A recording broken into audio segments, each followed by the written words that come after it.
अस्सलामु अलैकुम। आज का टॉपिक हमारा डिस्कशन के लिए पेरिफेरल न्यूरोपैथी है। पेरिफेरल न्यूरोपैथी एक ऐसी कंडीशन है जिसके अंदर हमारे जिस्म के अज़ा में जाने वाली नसें जो हमारे हराम मगज़ से निकलती हैं, उनकी कमज़ोरी की वजह से जो अलामात आती हैं वो बीमारी है। इसकी प्रेजेंटेशन मुख्तलिफ़ किस्म की हो सकती है और मुख्तलिफ़ लोगों में हो सकती है। उम्र के लिहाज से भी इसकी अब कैद नहीं है। पहले ये ज़्यादातर ओल्ड एज में देखा जा रहा था या जिनको एसोसिएटेड दूसरी बीमारियां थी उनमें ये कॉमन थी, लेकिन आजकल ये यंग लोगों में भी फ्रीक्वेंटली प्रिवेल कर रही है। तो इसके बारे में जो मालूमात हैं वो आपको फ्राहम करना चाहता हूँ। मरीज़ जो अमूमन आते हैं हमारे पास, वो इस तरह की कंप्लेंट करते हैं कि हमारे हाथ पाँव से सेक निकलता है, गर्माइश महसूस होती है, हाथ पाँव सो जाते हैं, थोड़ी देर बाद उसमें झुंझलाहट, बेचैनी या जिस तरह की करंट लगने की सेंसेशंस होती हैं वैसा महसूस होता है। टांगों में दर्दें होती हैं, खिंचाव पड़ता है, रेस्टलेस हो जाती हैं, तोड़ा खोई जिस तरह वो अपनी ज़ुबान में बताते हैं कि वो लगती है। तो ये सारी चीज़ें जो हैं हमें या कपड़ा ऊपर लगने से, टच करने से उनकी जिल्द ये बर्दाश्त नहीं करती, जूता पहनना बर्दाश्त नहीं करती, नंगे पाँव रहना वो ज़्यादा पसंद करते हैं, कंबल लहाफ के अंदर पाँव को ढांपना उनके लिए कई मरतबा मुश्किल हो जाता है।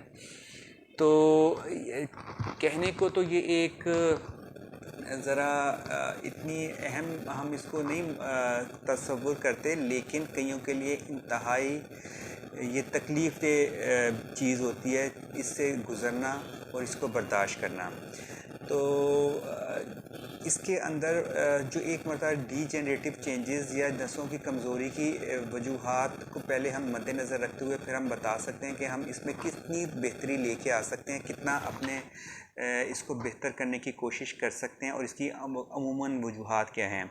सबसे पहले तो इसकी वजह जो आती है वो उससे हम कहते हैं वजह नहीं है वो, बल्कि ना उसका कोई अभी तक साइंटिफिकली प्रूव नहीं हुआ, उसे इडियोपैथिक कहते हैं और ये कॉमन और ये ज़्यादा कॉमन प्रिवेल कर रही है। इससे पहले फर्स्ट नंबर पर डायबिटिक न्यूरोपैथी थी।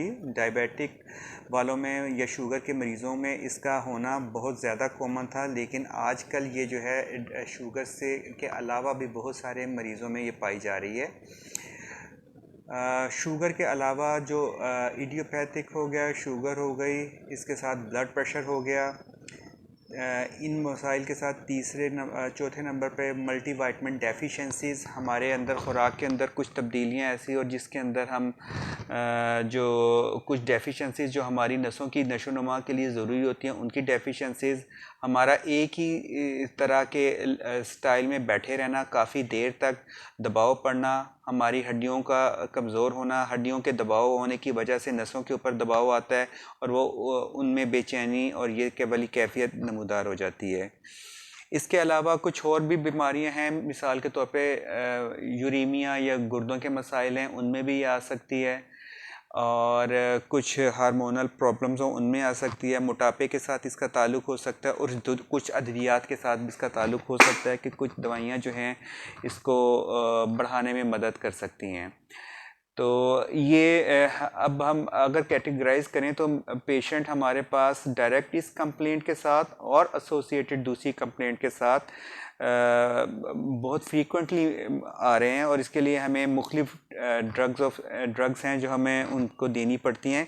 इंट्रैक्टेबल किस्म के न्यूरोपैथी के लिए हमें मल्टीपल ड्रग्स का इस्तेमाल करना पड़ सकता है। जो आम रजीम है हमारे लिए इसमें कि हम इसके सप्लीमेंट्स देते हैं वाइटमिन्स को, जो वाइटमिन नसों की ताकत के लिए अच्छे होते हैं वो हम उनको शुरू करवाते हैं, जिसमें वाइटमिन B12, B1, B6, ये इसे आम ज़ुबान में न्यूरोबाइन वगैरह आप कह सकते हैं, मेथिकोबाल कह सकते हैं, वो हम प्रॉपर डोज में और प्रॉपर टाइम्स के लिए पेशेंट को कई मरतबा मंथ्स के हिसाब से ये दिए जाते हैं और जा सकते हैं। तो इसके साथ साथ और भी कुछ ऐसे सप्लीमेंट्स हैं जो हमारी डाइट के अंदर, फ्रूट्स हैं, प्रोटीन्स हैं जो इसको कम करने में मदद कर सकते हैं। विटामिन C और जिंक का ताल्लुक़ है जो बहुत अच्छा कम्बिनेशन है और इसमें कम करता है और हमारी हेल्थ को बहुत एनर्जेटिक रखता है और एंटीऑक्सीडेंट है। तो ये कंडीशन अब जवानों में भी आ रही है और शुगर के अलावा भी और लोगों में आ रही है, तो इसको सद्देबाप करना ज़्यादा ज़रूरी है बनिस्बत इसका इलाज करना है। प्रोफिलैक्सिस करने के लिए हमें अपने लाइफस्टाइल को चेंज करना है, एक्टिव रखना है, वॉक करनी है ताकि हमारे जिस्म के हर हिस्से को मूवमेंट रहे, उसकी नसों को प्रॉपर एनर्जी मिले। मूवमेंट्स होती रहेगी तो ब्लड सप्लाई हमारे हर हिस्से की बेहतर रहेगी, उससे ये बेहतर हो सकता है। वेट रिडक्शन करनी है ताकि दबाव आके ये चर्बी और वज़न बढ़ने की वजह से हमारे जिस्म के ऊपर जो तनाव है या स्ट्रेस है उससे निकला जाए। असाबी तनाव को कम किया जाए, परेशानियां कम होनी चाहिए, अच्छी हेल्दी लाइफ हो।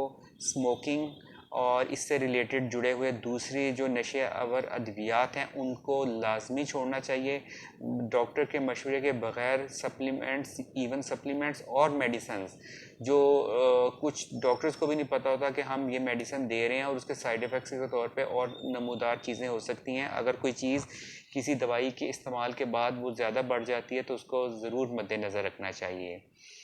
तो इन चीज़ों का ज़रूर ख्याल रखें। ये तो जो बातें की मैंने ये सेंसरी न्यूरोपैथी के मुतालिक की हैं। जो हसासियत वाली नसें हैं उनको उनकी जो अलामात आती हैं और उनके जो कॉजेज़ हैं उनके मुतालिक मैंने बात की है। लेकिन अब हम जो है इसके लिए जो लोकल रेमेडीज़ है, एक तो मैंने बात की कि विटामिन्स और सप्लीमेंट्स की, वो हम बेहतर कर सकते हैं, लाइफस्टाइल को चेंज कर सकते हैं, बेहतर करने की कोशिश कर सकते हैं, वॉक की आदत कर सकते हैं। इसी तरह जो है हम अपने जो है स्ट्रेस के लेवल को कम करके इसको बेहतर किया जा सकता है, वर्जिश करने से बेहतर की जा सकती है। लोकल रेमेडीज़ के तौर पे अगर बहुत ज़्यादा किसी को पेन और बर्निंग सेंसेशंस इस तरह की पाँव हाथों में महसूस हों तो हम तारा मीरा का तेल होता है, वो ज़रा कड़वा तेल होता है, उसकी अफादियत ये है कि वो इस तरह के पेन्स में हेल्प आउट होता है, वो हम लगा सकते हैं। मुख्तलिफ़ किस्म के लोशंस और थेरेपीज़ भी अवेलेबल हैं, वो की जा सकती हैं। डिफरेंट ग्रुप्स ऑफ ड्रग्स हैं जो डॉक्टर की रिकमेंडेशन और उनकी बताई हुई गाइडलाइन के मुताबिक आपको इस्तेमाल करनी चाहिए, जिसमें हमें कम मिकदार से शुरू करके और जिस पे मरीज़ की अलामात सेटल हों उस तक लेके जाना है और कुछ अरसे तक इनको लगातार इस्तेमाल करने के बाद फिर आहिस्ता आहिस्ता करके दोबारा छुड़वाना है ताकि हम देख लें कि मरीज़ का थ्रेशोल्ड कितना बेहतर हो गया है, उनकी कितनी बेहतरी के बाद हम इसमें कितनी कमी कर सकते हैं। इन चीज़ों को मद्देनज़र रखेंगे तो हमें दवाइयों की ज़रूरत कम पड़ेगी और जो पड़ेगी उसको भी हम आहिस्ता आहिस्ता करके टेपर या कम करने की कोशिश कर सकते हैं, लेकिन अपने मुआलिज के मशवरे और उनकी हदायत के मुताबिक लेके चलना है। अगर तो ये किसी और बीमारी की वजह से आ रही हैं, मिसाल के तौर पर किसी और अद्वियात के साइड इफ़ेक्ट्स के तौर पे आ रही हैं, उनको हमें देखना चाहिए। अगर ये किसी नशे की सूरत में या किसी अल्कोहल वग़ैरह या स्मोकिंग की वजह से आ रही हैं, हमें वो अवॉइड करनी चाहिए। ये अगर शुगर की वजह से उसका अच्छा कंट्रोल होना चाहिए, ब्लड प्रेशर है तो उसका अच्छा कंट्रोल होना चाहिए, गुर्दों के मसाइल को बेहतर तौर पे देखना चाहिए। ये सारी चीज़ें इस पे असरअंदाज हो सकती हैं। अगर हम इसे अच्छी तरह से कंट्रोल करेंगे तो इनके असरात हमारे नर्वस सिस्टम और हमारी पेरिफेरल नर्व्स के ऊपर अच्छे पड़ेंगे और हम इससे बेहतर तौर पे निकल सकते हैं। शुक्रिया।